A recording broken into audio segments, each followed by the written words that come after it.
Hello and welcome to Better Yourself. I'm here with Caitlin and we're going to talk about being trans today. Hello. So, Caitlin, when did you first realize you're trans? Like when I was 19 or so. So like last year. Um, but I first started like realizing that I wasn't maybe not a girl when I was like 15 or so. Because people kept referring to me as she and it just didn't feel right. But I never said anything because like why would I say something? Okay. And what kind of trans are you? I am non-binary. I am not a woman or a man. But those are the binary genders. Okay. And what pronouns do you use? I use they, them as a pronoun, which like has been in use as a singular pronoun for several centuries now. Although that really shouldn't need a justification to call someone their preferred pronouns. That's very true. Very, very true. So, Caitlin, how did you know you were trans enough? And I'm only saying this because we discussed this question beforehand. Honestly, It's a common question that's asked to many people. at first I really didn't associate myself with the label trans because like I'd only heard trans in reference. Can you fucking stop that, cat? I only heard trans in reference to the binary genders of a woman and a man. So, like, there was no room for the non binary genders. And it took being in a place with a lot of other queer people telling me that, yes, if I want to, I can call myself trans. Good point. And we were talking about how this is a common question that people ask themselves is like, hey, I don't think I'm trans enough to be called trans, or I think that it's only the two genders that are trans. And what would you say to those people? If you want to know that you're trans enough, just ask yourself this question. Do you feel like you're assigned a gender at birth? If the answer is no, congrats, you're trans enough. All right. And so, what are the types of non-binary that there are? There's so fucking many. Non-binary is an umbrella term, but there are other subcategories of non-binary, such as gender fluid, agender, demi-girl or demi-boy. Those are the only ones I can list off the top of my head. But there's just so many. And so, how does presentation relate to being transgender? Like, could a female to male transgender comfortably wear female clothing, and how would the community feel about that? And how should they feel about, well, not how should they feel about it, but how should people view it in your eyes? Honestly, presentation has absolutely nothing to do with your gender. If you're a trans man and you want to wear a dress, you're still a man. Like, if you feel good wearing dresses, wear dresses. Although I know that presentation can have a lot of to do with like dysphoria and euphoria.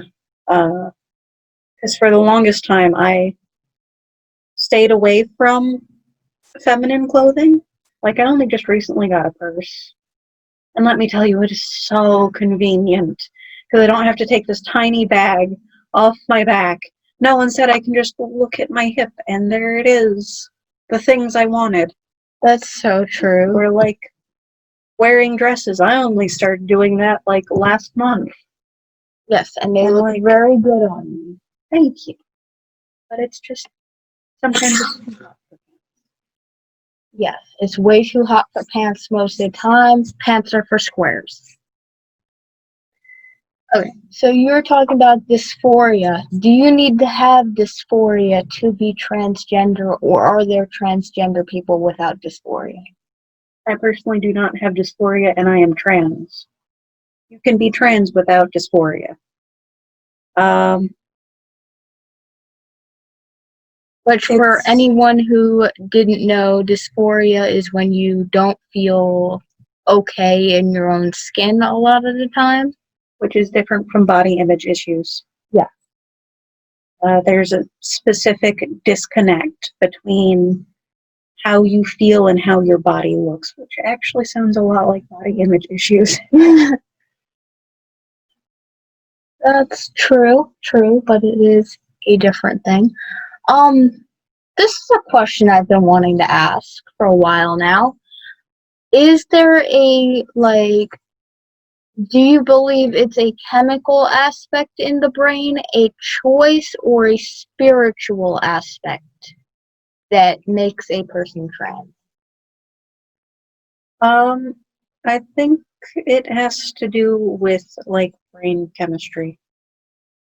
But I also don't want like do science to figure out why and what makes people different genders and why they don't feel like men or women. Because then that brings into the whole eugenics thing, and then you're going to have people trying to fix their trans children, and conversion therapy is bad and harmful. And we Yeah. don't need to be giving people tails to try and make them, one of the binary genders. Yeah, no, we don't need to be doing that at all. Did that answer the question? I don't know. Yes, you did answer the question. You answered it very well. Great. Do you think that some people could be trans based on a spiritual belief? Like, I believe I was a female and my soul is male. Yeah. As I said before, the only thing that decides whether or not you're trans is whether or not you feel like you are your assigned gender at birth. Alright. What advice would you give to someone who has newly discovered that they are trans?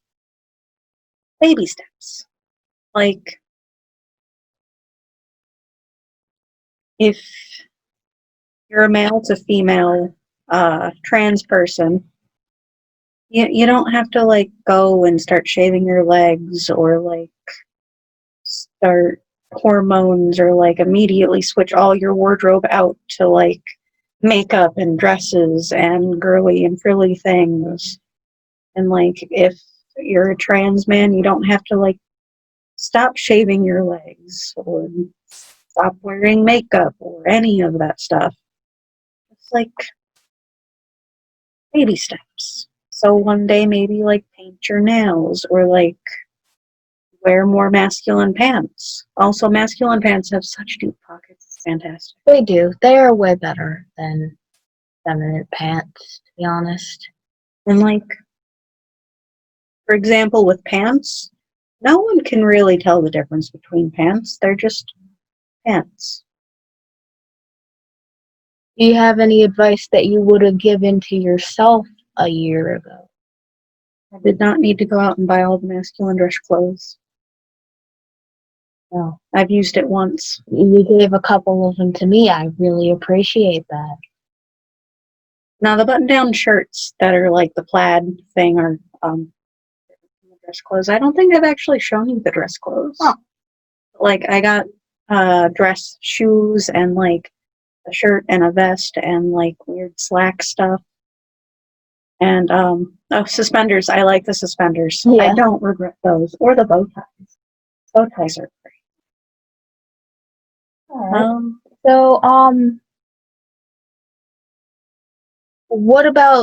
what do you think of people who are like, oh, you have to get like a transition to be trans? We were talking about this last night, like what the word trans means, and if you have to actually be in transitioning to be trans.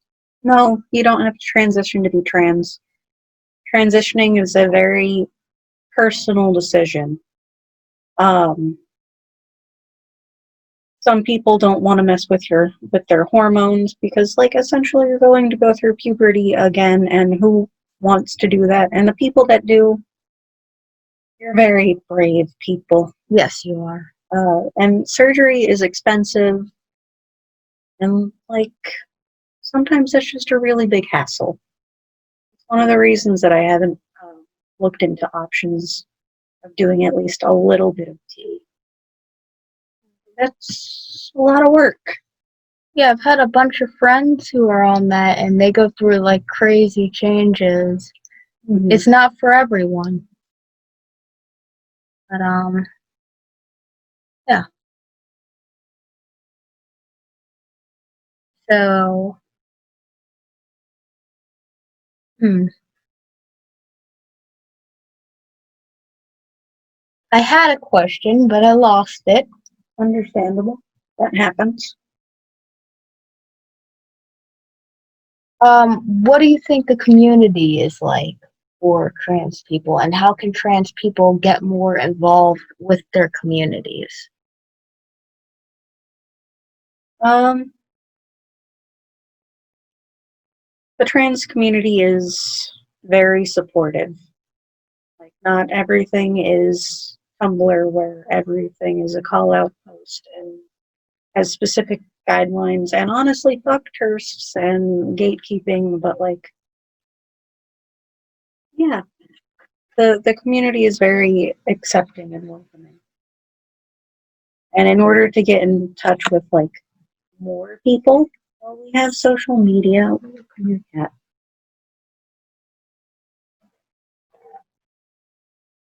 We've got social media and Facebook groups and all those sorts of things. Um, and doing a little bit of research into like your LGBTQ community centers and like specific like meetups and where people hang out. I don't know where people hang Well, I believe in the situation we're in right now, they don't. out.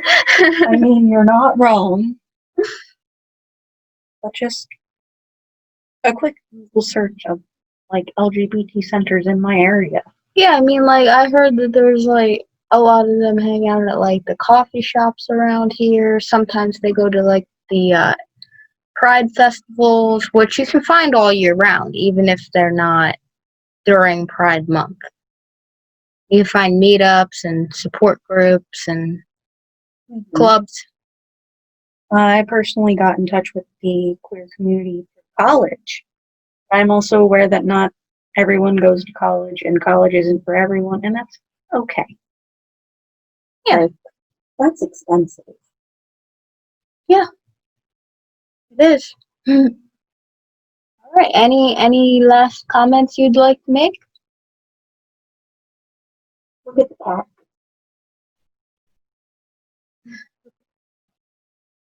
Look at him. He's cute. I hope you have a wonderful day wherever you are. I also hope you have a wonderful day. If you have any questions, comments, or suggestions for our next video, please leave them down in the comments. Remember to like and subscribe. All right. It's time to better yourself, and we will be getting to that. Have a nice day.